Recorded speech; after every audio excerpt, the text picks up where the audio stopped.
Queridos, certa vez, um professor de uma universidade federal, um homem culto e de grande conceito na sociedade, ele confessou chorando que se sentia como alguém que vai escorregando pelas paredes sem ter aonde se agarrar, porque ele não tinha mais esperança.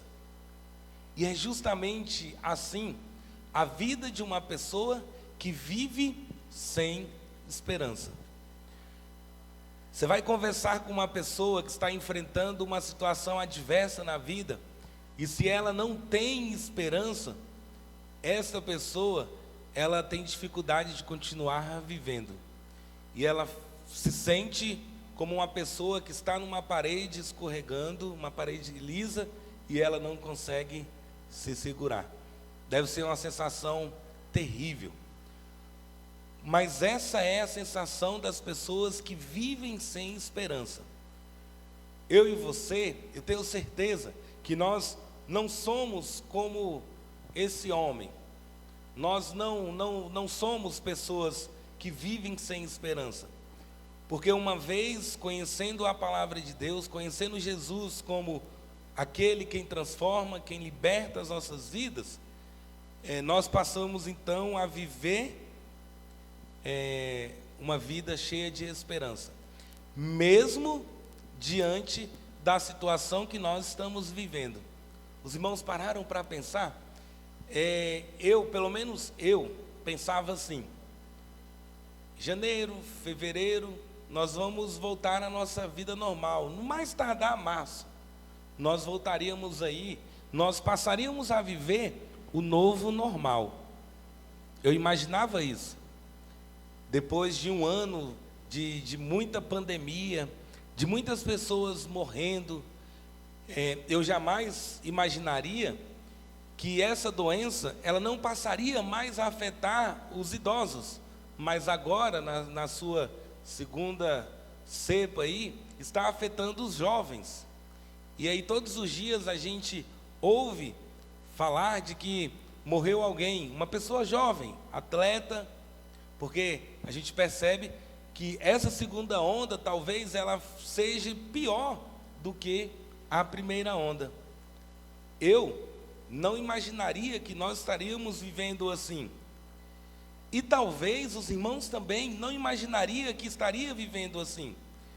Quando nós entramos nessa pandemia e suspenderam os cultos, e aí nós ficávamos ansiosos em retornar os cultos, talvez na nossa pior perspectiva, na nossa ideia mais pessimista, quando iniciou a pandemia, nós achávamos que em julho, agosto, nós já estaríamos todos aqui reunidos. E eu não sei se os irmãos se lembram, mas desde quando nós tivemos a fundação da nossa igreja, o ano de 2020 foi o primeiro ano que nós não tivemos culto de Natal presencial, e nós não tivemos culto de gratidão a Deus por mais um ano que se findava. Passou-se o ano e nós aqui estamos com uma nova variante do vírus. Essa variante, dizem os cientistas, que são mais contagiosa e muito mais forte, e é uma variante que está ativa e que está crescente. Como viver dias, como viver aí na nossa sociedade, na expectativa de que as coisas elas vão melhorar, na expectativa de que nós vamos ter dias melhores. E parece que para agravar mais o cenário, quando nós nos deparamos com noticiários, e aí ou com informações que chegam principalmente para você pelo WhatsApp, chegam informações de que morreu um colega seu, um parente de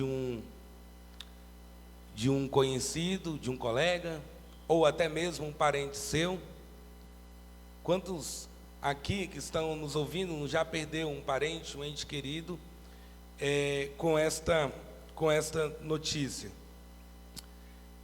É uma situação completamente desesperadora.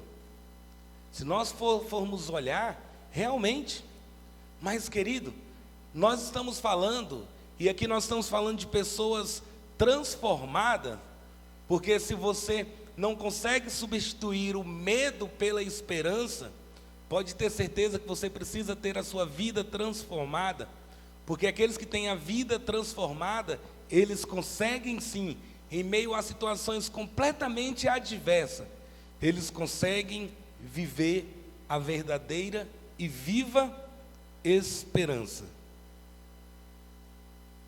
Eu achei muito interessante, e a Zilda vai se lembrar que quando ela sugeriu esse tema, na hora, eu escrevi, eu falei, muito interessante. É isso que nós estamos precisando. É disso que a nossa escola está precisando, que os nossos alunos estão precisando, que os nossos professores estão precisando. É disso que a humanidade está precisando.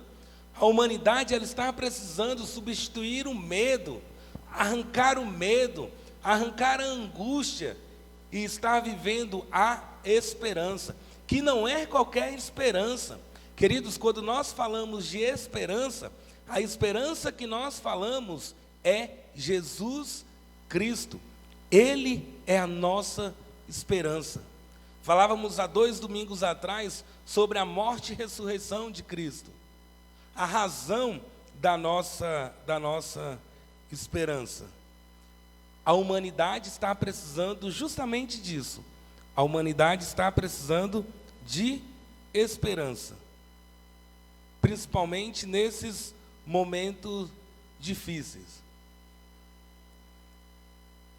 E por que a humanidade ela está precisando de esperança? Eu falava que eu coloquei ali na minha cabeça um tempo. Achava que ali mais tardar julho, agosto, nós já viveríamos ou entraríamos no novo normal. Mas não foi isso que aconteceu. E o primeiro ponto que a gente vê no texto que nós lemos, lá no versículo 6, no final do versículo 6, o escritor da carta aos Romanos, ele vai dizer assim, porque Cristo, estando nós ainda fracos, morreu a seu tempo pelos ímpios. Queridos, quem tem esperança, sabe esperar o tempo de Deus. Porque as coisas, elas acontecem não no nosso tempo, mas as coisas acontecem ao seu tempo, ao tempo de Deus. Aqueles que têm esperança, eles conseguem então esperar, eles entendem, eles aceitam o tempo de Deus. Que tempo que vai acabar essa pandemia? Que tempo que nós vamos viver o novo normal que nós muito ouvimos aí? É no tempo de Deus, não no tempo do homem. Quando nós teremos toda a humanidade vacinada, ou quando nós teremos aqui o Brasil vacinado, é no tempo de Deus. Não é no meu, nem no seu, nem no nosso tempo. Porque todas as coisas acontecem no tempo de Deus. Deus, Ele não está aqui para atender o aqui e agora. Nós tínhamos um jornal no SBT, que era o Aqui e Agora, né? Deus, Ele não está presente, e você não veio adorar a Deus para que Deus, Ele atenda as suas demandas no aqui e agora. Deus, Ele não está aqui presente apenas para operar milagres em seu favor. Não, é porque Deus, Ele precisa operar milagres em meu favor. Porque Deus, Ele precisa satisfazer os meus desejos. Porque é isso que nós estamos escutando em muitas e muitas pregações. Que Deus, Ele veio, Ele está aqui para Deus, ele realizar, operar milagres, para Deus satisfazer os seus desejos, para Deus agir em teu favor, para Deus atender às suas necessidades. Sabe por quê? Porque Deus ele não está aqui apenas para isso, porque Deus ele enxerga o que nós não conseguimos enxergar. Por que que as coisas acontecem no tempo de Deus? Porque Deus ele consegue enxergar aquilo que nem eu e nem você conseguimos enxergar. Por isso que as coisas acontecem ao seu tempo. Por isso que nós não devemos nos desesperar, queridos. Ah, nossa, quando que vai acabar? Nossa, quando que eu serei vacinado? Nossa, quando que eu e a minha família, nós ficaremos livres deste mal?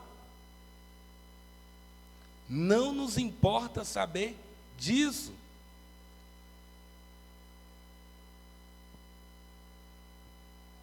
Nós precisamos nos preocupar e buscar a restauração da nossa vida por completo. É a transformação que nós ouvimos nas quartas-feiras, estamos ouvindo, que nós ouvimos hoje de manhã. É isso que nós precisamos buscar. É a transformação da nossa vida. Você consegue fazer uma avaliação de como você estava no início da pandemia e como você está agora, um ano depois? Ah, você continuou na mesma. Ah, você regrediu. É um problema. Eu continuo do mesmo jeito, nada mudou na minha vida. Porque você está preocupado muito com o seu tempo, com as coisas do seu tempo. Você está preocupado muito com as coisas terrenas. Você não está preocupado em trazer a esperança de Deus para a sua vida e tornando-a como plena, como satisfação garantida. Em meio à pandemia, nós devemos trocar a esperança pelo medo, porque aqueles que fazem isso, aqueles que trocam a esperança pelo medo, eles têm satisfação garantida.